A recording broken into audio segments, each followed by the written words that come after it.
अजीज दोस्तों, प्रोग्राम में स्वागत है। अजीज दोस्तों, अमेरिका तेज़ी से अपने अलाइज लूज़ करता जा रहा है और अमेरिका को की डीप स्टेट इस वक्त जो चला रही है अमेरिका को, वैसे तो अमेरिका में डीप स्टेट ही सब चीज़ें चलाती है, लेकिन इस वक्त जो प्रेसिडेंट है ना, वो तो बिल्कुल ही नाकारा और बेकार इंसान है। तो अमेरिका की डीप स्टेट को मुसलसल पॉलिसीज़ पे मुखालफत का सामना है और उसके जो अलाइज हैं वो काफ़ी तेज़ी से लूज़ करते जा रहे हैं। जैसे कि रशिया यूक्रेन वार में यूरोप को जो कीमत चुकानी पड़ रही है, तो यूरोप में अब काफ़ी रेजेंटमेंट बढ़ती जा रही है। इसके अलावा जो एक सिग्निफिकेंट डेवलपमेंट आई, वो परसों यूनाइटेड नेशंस के resolution to stop Israel war पे अमेरिका का एब्सटेन करना। अब सिक्योरिटी काउंसिल में कई बार ये रिजोल्यूशन आया सीज़ फायर का कि इजराइल और फ़लस्तीन में जो जंग है वो वन साइडेड जंग है, वो सीज़ फायर होना चाहिए, उसको अमेरिका वीटो करता आया है। लेकिन इस बार ऐसा हुआ कि 15 मेंबर जो थे सिक्योरिटी काउंसिल के, जिसमें से 5 परमानेंट हैं और 10 2-2 साल के लिए आते हैं, तो 15 में से 14 ने सीज़ फायर रेजोल्यूशन को सपोर्ट किया और अमेरिका ने एब्सटेन किया, जिस पे इजराइल बहुत ही ज़्यादा गुस्से में आ गया है और बिन्यामिन नेतन्याहू ने कहा है कि हमें अकेले भी लड़ना पड़ी पूरी दुनिया से जंग तो हम लड़ लेंगे। और इजराइल का एक हाई लेवल डेलीगेशन अमेरिका जाने वाला था, उसको भी रोक लिया गया और उसको नहीं भेजा गया अमेरिका। बिन्यामिन नेतन्याहू इस वक्त अकेला होता जा रहा है। देखें, 7 अक्टूबर पे हमास ने जो टेररिस्ट अटैक किया इजराइल पे, इसके बाद इजराइल ने जो कुछ किया ना, वो तेज़ी से इसको सपोर्ट खोता गया। इसकी वजह यह है कि इजराइल ने मामला बहुत लंबा कर दिया। अब आप ये देखें कि 7 अक्टूबर से 7 नवंबर, 7 दिसंबर, 7 जनवरी, 7 फरवरी, 7 मार्च, अब 6ठा महीना चल रहा है। इतना लंबा खींच लिया है, इतना ज़्यादा डिस्ट्रक्शन कर दिया है और अभी तक अगर टारगेट अचीव नहीं किया, अभी तक अगर अपने होस्टेजेस को नहीं छुड़ा सका, तो फिर सोचने की बात है कि इजराइल का मकसद होस्टेज छुड़ाना है, हमास को ख़त्म करना है कि फ़लस्तीन को ही ख़त्म करना है। देखें, यूरोपियन यूनियन में इसकी सपोर्ट ख़त्म हो गई थी काफ़ी अरसे से। अरब कंट्रीज़ तो पहले दिन से मुखालिफ थे ही। अब चाइना और रशिया भी शुरू से फ़लस्तीन को सपोर्ट कर रहे हैं। एक अमेरिका रह गया था, वो भी सपोर्ट नहीं कर रहा और इवन बिन्यामिन नेतन्याहू को अब विद इन इजराइल भी सपोर्ट नहीं रही है और अपोजिशन पार्टीज़ और सब बिन्यामिन नेतन्याहू के अगेंस्ट में हैं। तो इनकी जो इतना लंबा मिलिट्री ऑफेंसिव रखा है ना, वन साइडेड है ना, ज़ाहिर सामने से तो कोई अटैक नहीं हो रहा ना। अब 7 अक्टूबर को हो गया सो हो गया। अब इसके बाद ये वन साइडेड टोटली डिस्ट्रक्शन है। कभी नॉर्थ गज़ा से नहीं साउथ गज़ा जाओ, कभी साउथ गज़ा से नॉर्थ गज़ा जाओ, कभी हम रफ़ा में जा रहे हैं, लिबनान में हिजबुल्लाह के उस पर अटैक कर रहे हैं, वेस्ट बैंक में कर रहे हैं। तो कोई समझ नहीं आ रही कि इनका क्या मकसद है। मकसद अगर हमास ख़त्म करना है तो इतने से गज़ा से अगर आप हमास को अब तक ख़त्म नहीं कर सकते, पूरा इजराइल तबाह करके 30-35 हज़ार बंदे मार के, पूरा गज़ा का इंफ्रास्ट्रक्चर तबाह करके, सब कुछ करके भी आप अगर अभी तक ना अपने होस्टेजेस छुड़ा सकें, ना आप हमास को ख़त्म कर सकें, ना हमास के किसी लीडर को ख़त्म कर सकें, तो फिर it is your failed policy. तो इजराइल के लिए मामला काफ़ी वो हो गए और साथ में अमेरिका भी इस चक्कर में तेज़ी से अपने अलाइज लूज़ कर रहा है। अब जैसे US secretary of state Blinken Saudi Arab गए, तो आप ये देखें कि सऊदी अरब के crown prince Mohammed bin Salman के साथ ये मीटिंग कर रहे थे, तो मोहम्मद बिन सलमान के पीछे तो सऊदी अरब का झंडा है, ब्लिंकन के पीछे अमेरिका का झंडा नहीं है। एक इंटरनेशनल प्रोटोकॉल होता है कि 2 कंट्रीज़ के लीडर्स जब मिलते हैं तो दोनों के अपने अपने झंडे इनके पीछे होते हैं। तो ब्लिंकन से फिर पूछा भी गया बाद में कि आपके पीछे आपका झंडा नहीं था, तो बोला वो मेरा यहाँ पे झंडा लगा हुआ है ना, ये तो मेरा ये छोटा सा वो काफ़ी है पिन, जो मेरे झंडे का, वही हमारा झंडा काफ़ी है। सऊदी अरब भी तेज़ी से अब अमेरिका से डिस्टेंस होता जा रहा है। सऊदी अरब की अपनी फॉरेन इन्वेस्टमेंट बहुत ज़्यादा हो रही है। सऊदी अरब यूरोप से करीब हो रहा है लेकिन अमेरिका से दूर होता जा रहा है। फिर रशिया चाइना के साथ करीब हो रहा है, इंडिया के साथ करीब हो रहा है। इन ए सेंस ये सब अमेरिका के कॉम्पिटिटर कंट्रीज़ हैं, इंडिया, चाइना और रशिया। तो इसलिए ये भी मसला है। फिर सऊदी अरब में इस्लामिक एक्सट्रीमिज़म को परवान चढ़ाना अमेरिका की हमेशा से पॉलिसी रही है कि वो सऊदी पैसे से पूरी दुनिया में इस्लामिक एक्सट्रीमिज़म और टेररिज्म को बढ़ावा देता था। वो अब सऊदी अरब ने अरसे से रोक दिया है। सऊदी अरब मॉडर्नाइजेशन की तरफ जा रहा है। मिस यूनिवर्स के मुकाबले के लिए सऊदी लड़की पहली बार पार्टिसिपेट कर रही है। फिर सऊदी अरब के crown prince Mohammed bin Salman ने कह दिया है कि आज से सऊदी अरब की औरतें फैसला करेंगी कि उनको क्या कपड़े पहनने हैं, हम लोग नहीं डिसाइड करेंगे, वो आज़ाद हैं अपने कपड़े। इस तरह की कई चेंजेस सऊदी अरब ला रहा है। वो इस्लामिक एक्सट्रीमिज़म से मॉडर्नाइजेशन की तरफ आ रहा है, जो कि अमेरिका की पॉलिसी नहीं है। अमेरिका के प्रेसिडेंट 1953 में सऊदी अरब के किंग अब्दुल अजीज़ के साथ मिलते हैं, आरामको कंपनी की बुनियाद रखते हैं। वहाँ से इन्होंने सऊदी अरब में हमेशा एक डिक्टेटोरियल इस्लामिक एक्सट्रीमिज़म को सपोर्ट किया। पूरी दुनिया में डेमोक्रेसी की दुकान चलाते थे लेकिन कभी इन्होंने सऊदी अरब में मॉडर्नाइजेशन या इसके लिए बात तक नहीं की। लेकिन अब जब से मोहम्मद बिन सलमान ने चेंज किया है और पिछले 3-4 साल से रेडिकल चेंजेस लाया है, तब से सऊदी अरब से अमेरिका के डिस्टेंस बढ़ते जा रहे हैं। इसी तरह एक और अलाय है अमेरिका का, इजिप्ट। इजिप्ट को यूरोपियन यूनियन ने एक बहुत ही बड़ा ब्रेक थ्रू दिया है और यह है कि यूरोपियन यूनियन ने 7.4 बिलियन यूरो की एक कॉम्प्रहेंसिव पार्टनरशिप इजिप्ट के साथ कायम की है और उसमें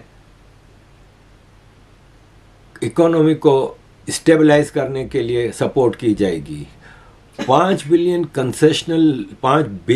यूरो कंसेशनल लोन इजिप्ट की मैक्रो इकोनॉमिक रिफॉर्म्स के लिए और 1.8 बिलियन यूरो इन्वेस्टमेंट होगी ताकि वो Egypt renewable energy, digital connectivity की तरफ जाए।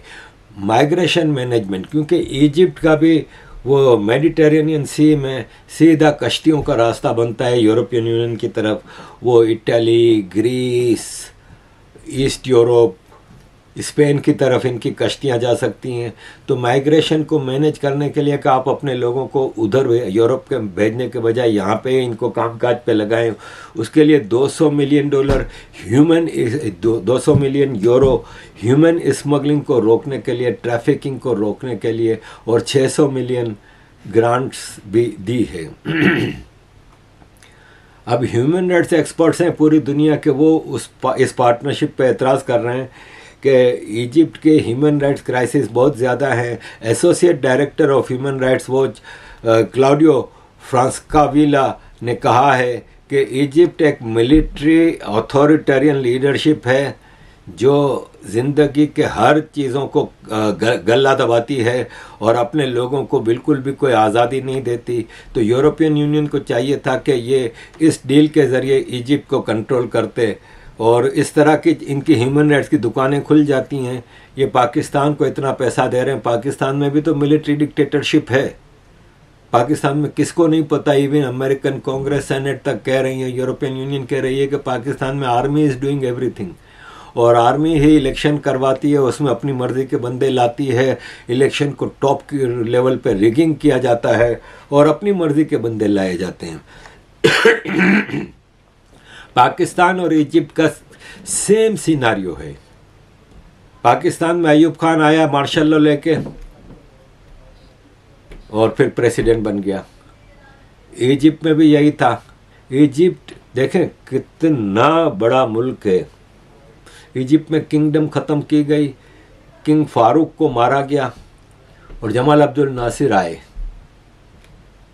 आज 75 साल होने को आए। इजिप्ट में 4 प्रेसिडेंट आए हैं। जमाल अब्दुल नासिर जब तक जिंदा रहा, फिर अनवर सादात आया। अनवर सादात जब तक जिंदा रहा, फिर मार दिया गया उसको, तो हुस्नी मुबारक आए। हुस्नी मुबारक, आर्मी भी इनके अंडर में होती है और प्रेसिडेंट भी खुद होते हैं। हुस्नी मुबारक के खिलाफ इतने सालों बाद, 15-20 सालों बाद जब एक मूवमेंट चलती है, इलेक्शन कराए जाते हैं, मोहम्मद मरसी जीत जाता है, जमात इस्लामी का, इख्वानुल मुस्लिमीन का।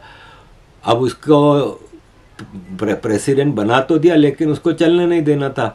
तो फिर ये जनरल सीसी मार्शल लॉ लेके आए और फिर खुद ही प्रेसिडेंट बन गए। अब लाइफ टाइम प्रेसिडेंट हैं, ये आर्मी के चीफ भी हैं। यही पाकिस्तान में होता रहा है। अयूब खान आया, मार्शल लॉ लेके प्रेसिडेंट बन गया। ज़ियाउल हक आया, मार्शल लॉ लेके प्रेसिडेंट बन गया। मुशर्रफ आया, मार्शल लॉ लेके प्रेसिडेंट बन गया।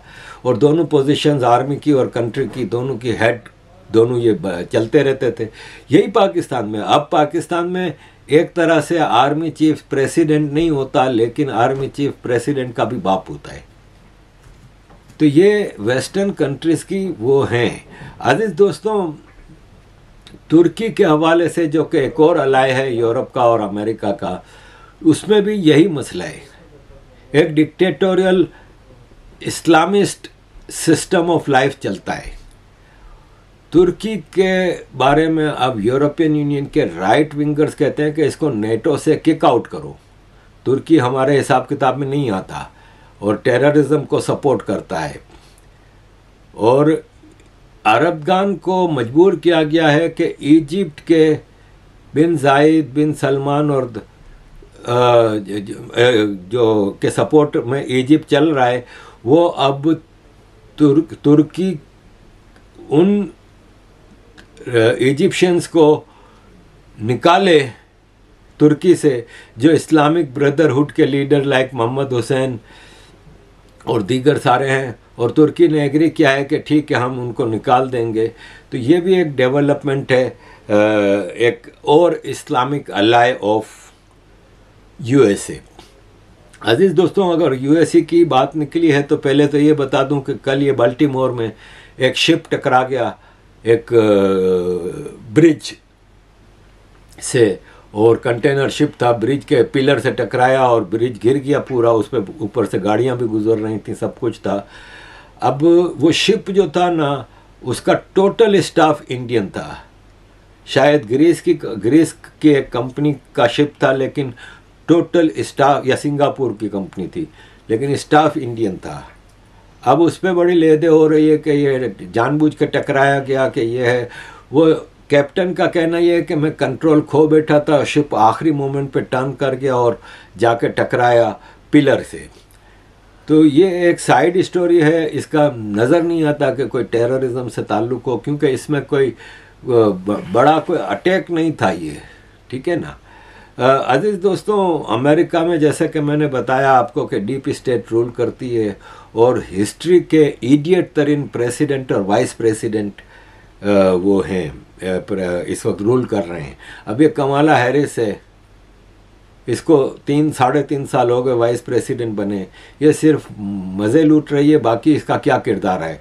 अब आप ये देखें कि इसकी डमनेस की आप एंड देखें कि ये अभी गई पोर्टो रिको, तो वहाँ पे स्पेनिश में गाने गा रहे थे कुछ लोग, तो ये खड़ी होकर तालियां बजाने लगी। तो वो जो इसकी असिस्टेंट थी ना, वो इसको कहती है कि मैडम, ये आपके खिलाफ बातें कर रहे हैं, ये गाना आपके खिलाफ चल रहा है कि तुम यहाँ पे क्या लेने आई हो, तुम यहाँ पे क्यों आई हो, और तुम यहाँ पे हमें क्या कंट्रोल करने आई हो, वगैरह वगैरह। तो जाके ये चुप हुई।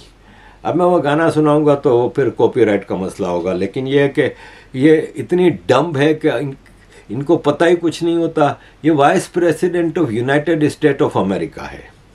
अजीज दोस्तों, अमेरिका के इलेक्शंस करीब आते जा रहे हैं। प्रेसिडेंट ट्रंप दिन ब दिन स्ट्रांग होते जा रहे हैं। प्रेसिडेंट ट्रंप के ऊपर कोर्ट ने इतने केसेस करके रखे हैं और उनको 500 मिलियन और इतने मिलियन डॉलर और ये दो और वो दो। इसके बावजूद प्रेसिडेंट मिलियन स्ट्रांग होता जा रहा है। कल नेटफ्लिक्स के साथ एक डील हुई है, इनकी नेटफ्लिक्स या पता नहीं किसके साथ डील हुई है, जिससे ट्रंप की दौलत में रातों रात इतना एडिशन हुआ कि वो दुनिया के 500 अमीर तरीन आदमियों में शामिल हो गया। Trump is getting very strong, Trump दिन ब दिन स्ट्रॉन्ग होता जा रहा है, लेकिन गूगल, फेसबुक और दीगर मल्टीनेशनल कॉरपोरेट्स हैं जो अमेरिका की वो पूरी कोशिश कर रही हैं कि अमेरिका की डीप स्टेट के साथ मिलकर बाइडेन को वापस जिता दें। और जैसे कि टकर कार्लसन ने भी अभी कहा था 2-3 हफ्ते पहले, मैंने आपको वो वीडियो दिखाई थी कि अमेरिका में वापस इलेक्शन चोरी होने का खतरा है। पिछली बार इलेक्शन के चोरी हुए थे तो ट्रंप के सपोर्टर्स सड़कों पे आ गए थे और कैपिटल हिल में भी घुस गए थे, तो इस बार इससे ज़्यादा खून खराबा होने का चांस है कि अमेरिका में फिर मामला बिगड़ सकते हैं। अजीज़ दोस्तों, आगे रशिया के ऊपर जो अभी अटैक हुआ है उसके हवाले से छोटी मोटी बातें कर दूं कि जो 4 टेररिस्ट पकड़े गए थे उनके ऊपर भरपूर टॉर्चर किया रशियन सिक्योरिटी फोर्सेस ने। उस पर बड़ी लेदे हो रही है कि आपने इतना टॉर्चर किया, कैदियों को कोई राइट्स नहीं है क्या? 137 बंदे मारे इन चारों ने, 137 सिविलियन जो कि कंसर्ट में मौजूद थे उनको मारे हैं। इनके राइट्स की आप बात कर रहे हैं, और आप कहाँ थे अमेरिका बहादुर जब आपके 9/11 हुआ था? इसके बाद आपने अफगानिस्तान के ऊपर जो बमबारी की थी, इसके बाद आपने पाकिस्तान और अफगानिस्तान से सैकड़ों लोगों को उठा के ग्वांतानामो बे की जेलों में बंद किया था। ग्वांतानामो बे क्यूबा के कॉर्नर पे एक छोटी सी साइड है जो अमेरिका के कब्जे में है, जहाँ पे अमेरिका का लॉ अप्लाई नहीं होता। इसलिए उनको वहाँ रखा गया कि अमेरिका के मेनलैंड अमेरिका में रखेंगे कहीं उनको उठा के तो वहाँ पे फिर कोर्ट में केसेस जाएंगे और अमेरिका की कोर्ट फिर ह्यूमन राइट्स और फलान ढुमकान करेगी। तो इसलिए वहाँ पे रखा ताकि एक तो अमेरिका का लॉ अप्लाई नहीं होता, उन बेचारों को कभी किसी अदालत में लेके ही नहीं जाया गया। और मुशर्रफ की किताब in the line of duty में मुशर्रफ ने लिखा था कि हमने पैसों के लिए भर भर के मासूम और बेगुनाह पठानों को भी हवाले किया था और अमेरिका जेल भरता जा रहा था। आज भी है जी ग्वांतानामो बे। वो किन हालात में रहते हैं दुनिया को कोई, क्योंकि वहां पे कोई है ही नहीं ना, अमेरिका की फौजी छावनी है, दैट्स इट। कोई सिविलियन नहीं, कोई मीडिया नहीं, कोई कुछ नहीं। वहां पे ओपन जेलें हैं, गर्म इलाका है, वो चारों तरफ से ओपन है, सलाखें हैं बस, ऊपर नीचे चारों तरफ सलाखें हैं।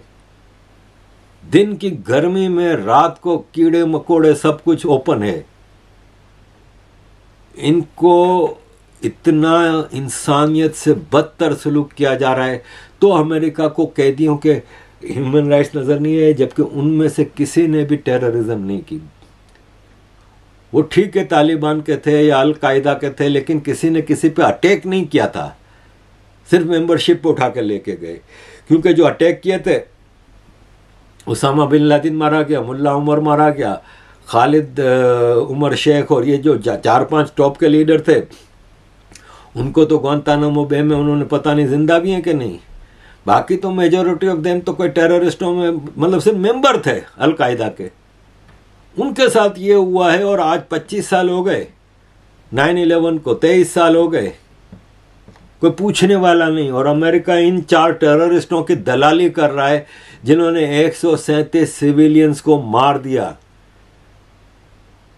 जब हमास के लोगों ने 7 अक्टूबर को इजराइल पे अटैक किया तो वो भी एक कंसर्ट था।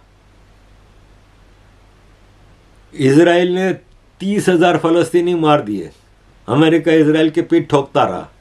आज 4 टेररिस्ट के ऊपर टॉर्चर हो रहा है उगलवाने के लिए कि पीछे कौन है। तो इनकी मैया मरी हुई है, क्योंकि अमेरिका शुरू से ही पहले दिन से ही लगा हुआ है। पहले तो अमेरिका ने रशिया के अटैक के 2 हफ्ते पहले अपनी एम्बेसी को मॉस्को में लेटर लिखा कि जितने अमेरिकन हैं रशिया में, जितने यूरोपियंस हैं, उनको बोलो किसी कंसर्ट में ना जाएं, किसी शॉपिंग मॉल में ना जाएं, किसी पब्लिक जगह पे ना जाएं, क्योंकि एक अटैक होने वाला है। इनको वही नाजिल हुई थी कि अल्लाह की तरफ से फरिश्ते ने आके बताया था कि रशिया में अटैक होने वाला है। इट मीन्स कि तुम लोग उसमें शामिल थे। फिर जैसे ही अटैक होता है टेप चालू शुरू कर दी, IS IS IS IS IS IS। वह व्लादिमीर पुतिन खुद कहता रहा है कि IS ने आज तक अमेरिका के दुश्मनों पे तो अटैक नहीं किया। तो भाई कहने का मतलब यह है कि नहीं, व्लादिमीर पुतिन ने कहा कि IS ने आज तक सिर्फ अमेरिका के दुश्मनों पे क्यों अटैक किया। अगर वो एंटी अमेरिका है IS तो अमेरिका के ऊपर क्यों अटैक नहीं कर रहा। और ये बात अभी कही है, आज से 3-4 साल पहले एक कॉन्फ्रेंस में ओबामा भी थे, उसमें भी उन्होंने ये बात की। Президент Обама упомянул об одной из угроз, это ИГИЛ. А кто помогал вооружать людей, которые в Сирии боролись с Асадом-то? Кто создавал благоприятный политический информационный климат? Кто подталкивал поставкам оружия? А вы чего, разве вы не понимаете, кто там воюет? Там воюют наемники. В основном. Вы знаете, что там платят деньги? И они воюют там, где платят больше. Вот они вооружились, им платят определенную сумму. Мне даже называли эти суммы, которые им платят.